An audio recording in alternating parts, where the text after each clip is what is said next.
ஒவ்வொரு வருடமும் புதுவை அரசின் வேளாண் துறை சார்பாக மலர் கண்காட்சி பொட்டானிக்கல் தோட்டத்தில் நடத்தப்படுகிறது.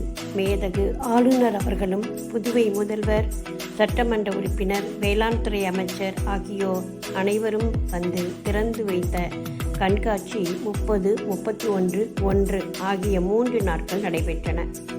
3 நாட்களும் திருவிழாவை பார்க்க வருவது போல் மக்கள் அலையலையாக வந்தனர். மலர்ந்திருந்த பூக்களில் மனம் மயங்கினர்.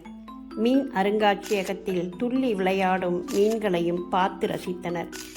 புதுவையின் பெருமை மிகு மற்றும் தண்ணீர் ஆதாரமான பொட்டானிக்கல் கார்டன் பல வகை அரிய மரங்களின் தொகுப்பாக பன்னெடுங்காலம் அரசால் மிக நேர்த்தியாக பராமரிக்கப்பட்டு வருகிறது.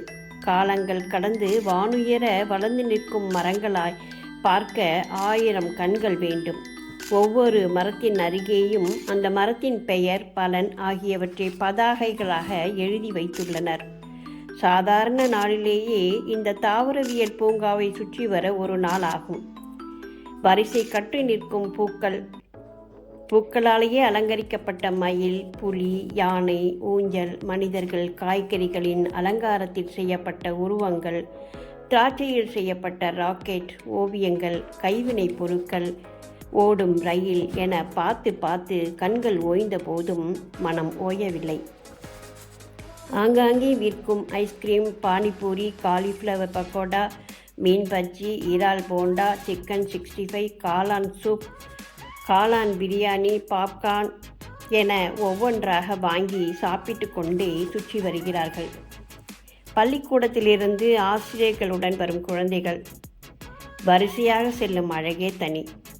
ஒவ்வொரு குழந்தையும் ஒரு பூ மாதிரிதானே. காலையில் மலர்ந்து இரவில் மடியும் பூக்களில் தான் எத்தனை நிறங்கள், எத்தனை வகைகள், எத்தனை அழகு. ஒவ்வொரு பூவிற்கும் ஒரு தனி வாசனை. இறைவன் மிக மகிழ்வாய் இருந்தபோது பூக்களை படைத்தானோ? அவற்றை பார்க்கும்போது நம் மனமும் மலர்கிறதே. ஒரு நாள் தான் வாழ்க்கை தெரிந்த போதும் சிரித்து மனம் வீசி மகிழ்ச்சியாய் இருக்கும் கலையை நாமும் கற்றுக்கொண்டால் நம் வாழ்க்கை சொர்க்கம்தான்.